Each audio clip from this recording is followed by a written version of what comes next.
প্রধানমন্ত্রী তারেক রহমান বলেছেন, সৎ ও দক্ষ রাজস্ব কর্মকর্তাদের জন্য সহায়ক পরিবেশ তৈরি করবে সরকার। সকালে রাজধানীর আন্তর্জাতিক চীন মৈত্রী সম্মেলন কেন্দ্রে রাজস্ব সম্মেলনে যোগ দিয়ে এই কথা বলেছেন প্রধানমন্ত্রী। এবং দর্শক, এই মুহূর্তে প্রধানমন্ত্রী কথা বলছেন, আমরা আবারও যুক্ত হচ্ছি সেখানে। এখন সময় দেবে, যা কিনা আপনাদেরও বক্তব্যে ফুটে উঠেছে এখানে ওপেন ফ্লোরে আলোচনার সময়।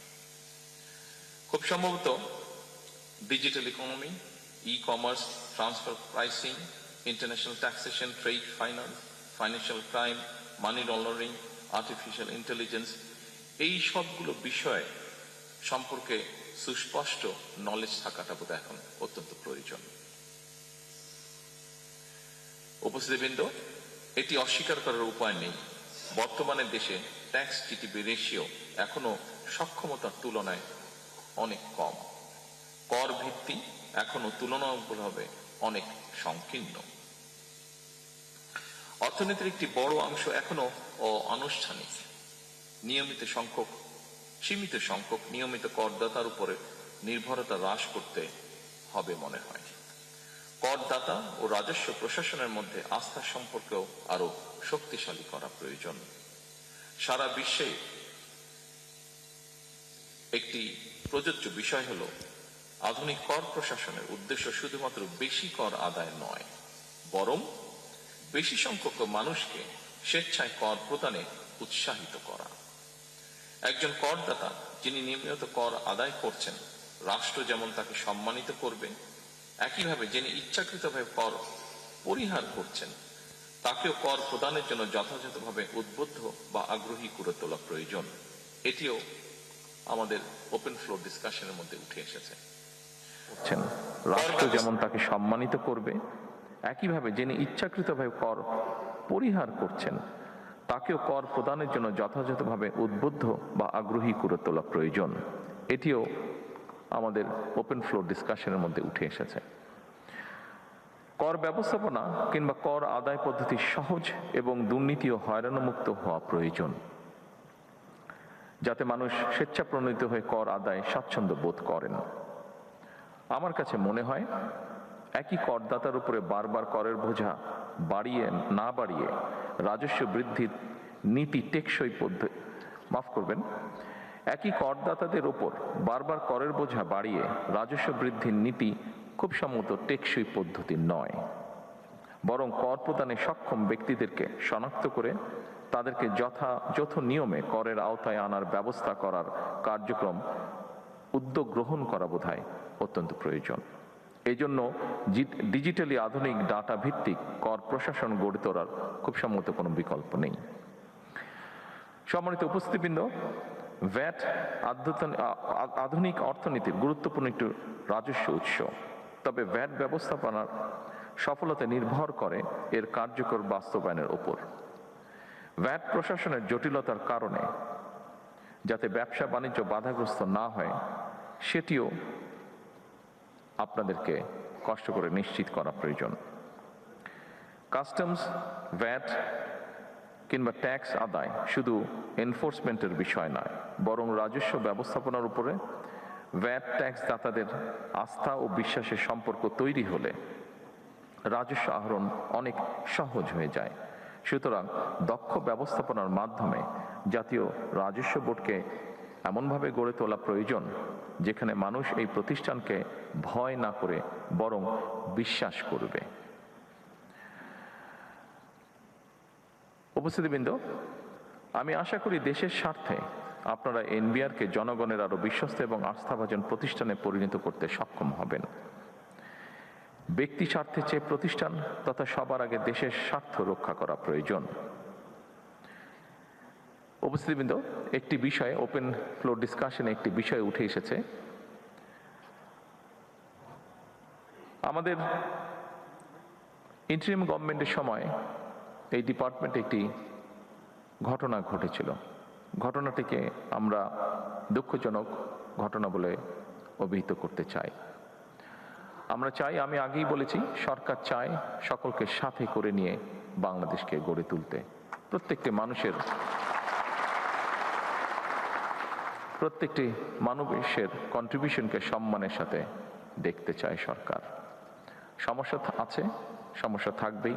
আমরা আলোচনা করে ধীরে ধীরে সমস্যার সমাধান বের করার চেষ্টা করব। আমি এনবিআরে যেই দুঃখজনক ঘটনাটি ঘটেছিল, যদিও ওপেন ফ্লোর ডিসকাশনে আমি বলেছি, তারপরেও আবারও বিষয়টি আমি উল্লেখ করতে চাই। আমরা চাই সরকারে দায়িত্বে যারা আছেন, সরকারের বিভিন্ন কর্মকর্তাবৃন্দ, আমরা চাই আপনারা নিরাপদে স্বস্তি নিয়ে আপনারা দেশ গঠনে কাজ করুন। সরকারের অবস্থান থেকে আমরা অবশ্যই চেষ্টা করব দেশের স্বার্থে, দেশের প্রয়োজনে যে বিষয়গুলো গুরুত্বপূর্ণ সেগুলিকে প্রায়োরিটাইজ করতে। আসুন আমরা যে কোনো ধরনের বিশৃঙ্খলাকে পরিহার করার চেষ্টা করি, এবং সেই জন্য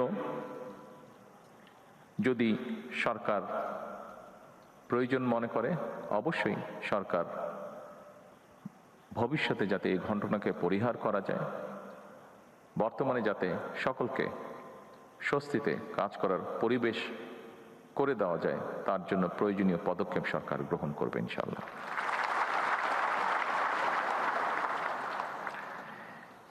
এবার একটি আশা, সম্ভাবনা এবং প্রত্যাশার কথা বলে আমার বক্তব্য শেষ করতে চাই। গত ফেব্রুয়ারি মাসের মাঝামাঝি থেকে জুনের শেষ পর্যন্ত সময়টিতে রাজস্ব আহরণের পরিমাণ ছিল ইতিবাচক। এটি প্রমাণ করে আপনারা পারেন, আপনারাই পারেন এবং আপনারা অবশ্যই পারবেন ইনশাআল্লাহ।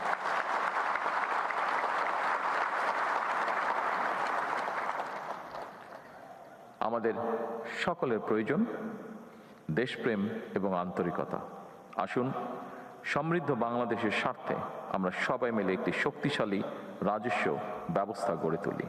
পরিশেষে সমৃদ্ধ, আরও বিনিয়োগ এবং আরও ব্যবসা বান্ধব একটি রাজস্ব ব্যবস্থাপনার প্রত্যাশায় আমি আজকের এই রাজস্ব সম্মেলনে সফলতা কামনা করে আমার বক্তব্য শেষ করছি। আল্লাহ হাফেজ। বাংলাদেশ জিন্দাবাদ। দর্শক, রাজস্ব সম্মেলনের বক্তব্য রাখছিলেন মাননীয় প্রধানমন্ত্রী তারেক রহমান। আমরা এতক্ষণ সরাসরি সেখানে যুক্ত ছিলাম। দেশের 23তম রাষ্ট্রপতি নির্বাচনের প্রার্থিতা প্রত্যাহারের শেষ সময় আজ বিকেল 4টার মধ্যে প্রার্থীরা চাইলে তাদের মনোনয়ন প্রত্যাহার করতে পারবেন। কেউ প্রার্থিতা প্রত্যাহার না করলে 20 অগস্ট রাষ্ট্রপতি পদে ভোট নেওয়া হবে, আর একজন প্রার্থী হলে তাকে বিনা প্রতিদ্বন্দ্বিতায় নির্বাচিত করা হবে। জাতীয় সংসদ ভবনের অধিবেশন কক্ষে দুপুর 2টা থেকে বিকেল 5টা পর্যন্ত ভোট গ্রহণ চলবে। এবার দুজন প্রার্থী মনোনয়নপত্র জমা দিয়েছেন। বিএনপির পক্ষ থেকে দলের মহাসচিব ও স্থানীয় সরকার মন্ত্রী মির্জা ফখরুল ইসলাম আলমগীরকে প্রার্থী করা হয়েছে, আর জামায়াতে ইসলামী নেতৃত্বে 11 দলীয় ঐক্যের প্রার্থী লিবারেল ডেমোক্রেটিক পার্টির চেয়ারম্যান অলি আহমেদ।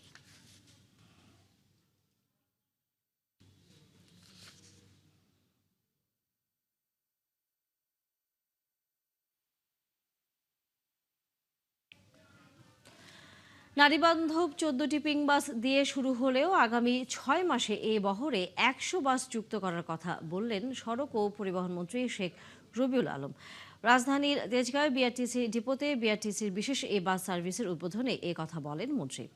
এ সময় মন্ত্রী জানান, বিআরটিসি বহরে আরও 200টি ইভি বাস যুক্ত হবে, যার মধ্যে 100 বাস রয়েছে নারীদের জন্য। বিআরটিসির সেবা বাড়ানোর কথাও বলেন তিনি। নারীদের নিরাপদ ও স্বাচ্ছন্দ্যপূর্ণ যাতায়াত নিশ্চিত করতে রাজধানীর গণপরিবহনে বিশেষ পিং বাস পরিচালনা করবে নারী চালক ও কন্ডাক্টর। উদ্বোধনের পর বিকেলে যাত্রী পাওয়ার উপর নির্ভর করবে বাস চলাচল। বুধবার থেকে নির্ধারিত রুটে পুরোদমে শুরু হবে যাত্রী সেবা। প্রাথমিকভাবে রাজধানীর গুরুত্বপূর্ণ নতুন বাজার, মতিঝিল, টেমরা স্টাফ কোয়ার্টার মতিঝিল, মিরপুর মতিঝিল সহ 10টি রুটে বাস সেবা চালু করা হচ্ছে। এছাড়া গাজীপুর বিমানবন্দর রুটেও বিশেষ বাস থাকবে। রাজধানীর বাইরে বগুড়া, চট্টগ্রামেও চলবে এই পিং বাস।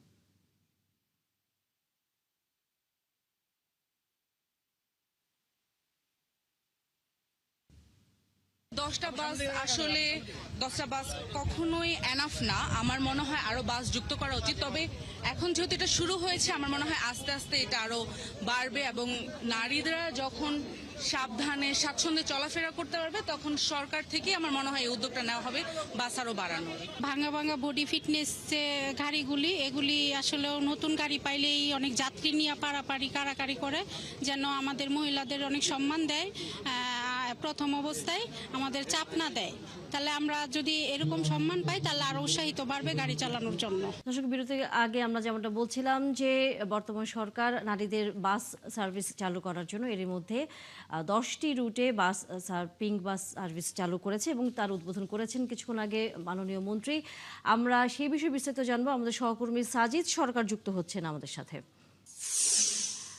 সাজিদ, আমরা এখন পর্যন্ত সংবাদে বলছিলাম যে ঢাকা সহ বগুড়া এবং চট্টগ্রামে বাস সার্ভিসটি চালু হবে এবং আজকে থেকে আনুষ্ঠানিকভাবে এর উদ্বোধন এবং যাত্রা শুরু হচ্ছে। বলা হচ্ছে যে বিকালে যদি যাত্রী পাওয়া যায় তাহলে এটি আনুষ্ঠানিকভাবে পুরো দমে চলবে, না হলে আগামীকাল থেকে এই সার্ভিসটি সাধারণ মানুষ পাবেন। কি ধরনের সুবিধা থাকছে এবং একই সাথে ভাড়ার কোনো ধরনের পরিবর্তন আসছে কিনা এই বিষয়ে একটু জানাবেন আমাদের।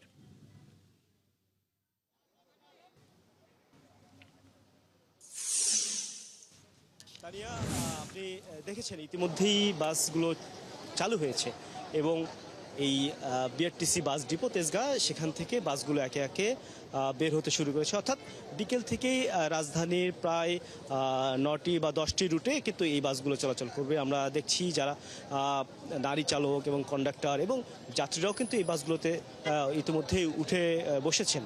যাত্রী বলতে যারা এই প্রোগ্রামে অংশ নিয়েছিলেন সেই সমস্ত যাত্রী। আর ভাড়ার বিষয়ে যেটি ইতিমধ্যে যে ভাড়াটি বিআরটির পক্ষ থেকে নির্ধারণ করা রয়েছে, সেই নির্ধারিত ভাড়াই কিন্তু তাদের জন্য রাখা হয়েছে। একই সাথে এখানে তাদের জন্য টিকিটিং ব্যবস্থা চালু রয়েছে। অর্থাৎ কোনো যাত্রী ইচ্ছে করলে সেটি টিকিটিংয়ের মাধ্যমে তিনি রেগুলার সেই ভাড়া দিয়ে কিন্তু চলাচল করতে পারবেন। এবং প্রত্যেকটি স্টপেজ এবং রাজধানীতে প্রায় 114টি স্টপেজ থাকবে। এই স্টপেজগুলোতে টিকিটের কাউন্টারের ব্যবস্থা থাকবে। সেখান থেকে এই নারী যাত্রীরা তারা স্বাচ্ছন্দ্যে প্রতিটি বাসে তারা সময় মতো দাঁড়ালেই কিন্তু এই বাসগুলো পাবেন। যেহেতু রাজধানীর প্রতিটি একেবারে ঢোকার পয়েন্ট অর্থাৎ যাত্রাবাড়ি, গাবতলী, আবদুল্লাপুর এই সমস্ত প্রত্যেকটি রুট অর্থাৎ একই সাথে মিরপুর 10 এবং মিরপুর 1 এই রুটগুলো থেকে প্রায় 9টি রুট রয়েছে। সেই 9টি রুটে কিন্তু চলাচল করবে। আমরা যেটি বলছিলাম যে এই যে নারী বান্ধব করে গড়ে তোলার জন্য মন্ত্রণালয়ের পক্ষ থেকে এই যে বিশেষ ব্যবস্থা, একই সাথে তারা যে টার্গেট নিয়েছেন আগামী 6 মাসের মধ্যে 100টি বাসে পৌঁছাবে। এখন আজকে 14টি বাস দিয়ে উদ্বোধন করা হলো 2টি জেলা এবং রাজধানীতে। আগামী 6 মাসের মধ্যে সেটি 100তে উন্নীত করা হবে এবং একই সাথে ইলেকট্রিক বাস অর্থাৎ ইলেকট্রিক ভেহিকল সেই টার্গেটও কিন্তু তাদের রয়েছে এবং সেটি 200টি নামানোর পরিকল্পনা রয়েছে। এর মধ্যে 100টি থাকবে নারীদের জন্য। এই 100টি ইলেকট্রিক ভেহিকল নারীদের জন্য এই বিশেষ বাস সার্ভিসটি চালু হলো আজকে থেকে আনুষ্ঠানিকভাবে। আমরা ফিরবো আবারও নিশ্চয়ই সাজিদ সরকার আপনার কাছ থেকে সাধারণ মানুষের এবং নারীদের যাত্রীদের আসলে খবরাখবর জানবার জন্য। দর্শক, সহকর্মী সাজিদ সরকার ছিলেন আমাদের সাথে। চাঁপাইনবাবগঞ্জের শিবগঞ্জে মোটরসাইকেলের নিয়ন্ত্রণ হারিয়ে 2 তরুণ নিহত হয়েছেন। মঙ্গলবার ভোরে উপজেলার মুসলিমপুর টাকশাল দিঘি কালভার্ট এলাকায় এই দুর্ঘটনা ঘটে। স্থানীয়রা জানান, ভোরে কানসার্ট বাজার থেকে মোটরসাইকেলে করে নিজ বাড়িতে ফিরছিলেন আবু হায়াত ও হাবিব। টাকশাল দিঘি এলাকায় মোটরসাইকেলটি নিয়ন্ত্রণ হারিয়ে রাস্তায় পড়ে যায়। এতে তারা গুরুতর আহত হন। স্থানীয়রা তাদের উদ্ধার করে শিবগঞ্জ উপজেলা স্বাস্থ্য কমপ্লেক্সে নিলে চিকিৎসক দুজনকেই মৃত ঘোষণা করেন। এই বিষয়ে আইনি ব্যবস্থা নিচ্ছে পুলিশ।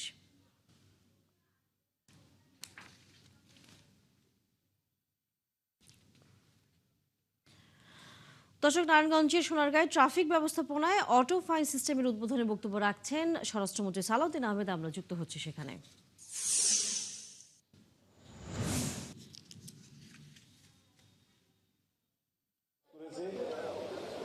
যাতে কেউ স্পিড ব্রেক করলে, স্পিড লিমিট ক্রস করলে এবং ট্রাফিক আইন ভঙ্গ করলে, উল্টা পথে যাত্রা করলে, ওভারটেকিং করলে, যে কোনোভাবেই হোক যেখানে সাইন সিগন্যাল দেওয়া আছে সেটা অমান্য করলে তার উপরে ফাইন আরোপ করা হবে। অটোমেটিক্যালি এটা বিআরটি এর কাছে চলে যাবে এবং টেলিফোনিক মেসেজের মাধ্যমে সে গাড়ির মালিকের কাছে যার নামে রেজিস্ট্রেশন তার কাছে সেই মেসেজ পৌঁছে যাবে। ইচ্ছা করলে মোবাইল সিস্টেমে মনিটারি মোবাইল ফিনান্সিয়াল সিস্টেমের মাধ্যমে গাড়ির মালিক সেই ফাইন আদায় করতে পারবেন। সেটা একবার দুইবার তিনবার হলে তারপরে রেজিস্ট্রেশন ক্যান্সেল হবে কিনা সেটা বিআরটি এর আইন অনুযায়ী হবে। আমরা আশা করি এই বিষয়ে জনসচেতনতা আরও বেশি বৃদ্ধির লক্ষ্যে হাইওয়ে পুলিশ এবং বাংলাদেশ পুলিশ পত্রিকার মাধ্যমে সোশ্যাল সামাজিক যোগাযোগ মিডিয়াতে এবং বিভিন্ন মাধ্যমে সেটা আরও বেশি প্রচারণা দেবেন, যাতে জনগণ জানতে পারে, সচেতন হয়। আশা করি এই উদ্যোগের ফলে আমাদের একটা যুগান্তকারী পরিবর্তন সড়ক শৃঙ্খলার মধ্যে আসবে। এই বিষয়ে সহযোগিতা করার জন্য বাংলাদেশ সড়ক পরিবহন শ্রমিক ফেডারেশনের সভাপতি হিসেবে জনাব শিমুল বিশ্বাস এমপি আছেন, এখানকার লোকাল এমপি আছেন আমাদের মান্নান সাহেব, হাইওয়ে পুলিশের সমস্ত কর্মকর্তারা আছেন, হাইওয়ে পুলিশের যে প্রধান এডিশনাল আইজি ফারুক সাহেব আছেন, আইজি সাহেব আছেন। আপনারা সবাই জনসচেতনতা সৃষ্টির লক্ষ্যে, হাইওয়ে শৃঙ্খলা ফিরিয়ে আনার লক্ষ্যে আপনারা যথেষ্ট প্রচারণা দিবেন এবং এই কার্যক্রম এই মুহূর্ত থেকে শুরু হলো। মালিক ফেডারেশনের সভাপতি আছে, সেক্রেটারি আছে, দুঃখিত আমি বেশি দূরে দাঁড়াতে খেয়াল করি। আচ্ছা, আপনারা মালিক শ্রমিক ফেডারেশন এবং পুলিশ সম্মিলিতভাবে এই প্রচেষ্টাকে সফল করতে হবে। ধন্যবাদ আপনাদের। দর্শক, আমরা স্বরাষ্ট্রমন্ত্রীর বক্তব্যে এতক্ষণ সরাসরি যুক্ত ছিলাম। চলছে সংবাদ সংযোগ। সরাসরি সংবাদ অনুষ্ঠান দেখতে চোখ রাখুন ৭১-এর ফেসবুক পেজে এবং সাবস্ক্রাইব করুন ৭১-এর ইউটিউব চ্যানেল। থাকুন ৭১-এর সাথে।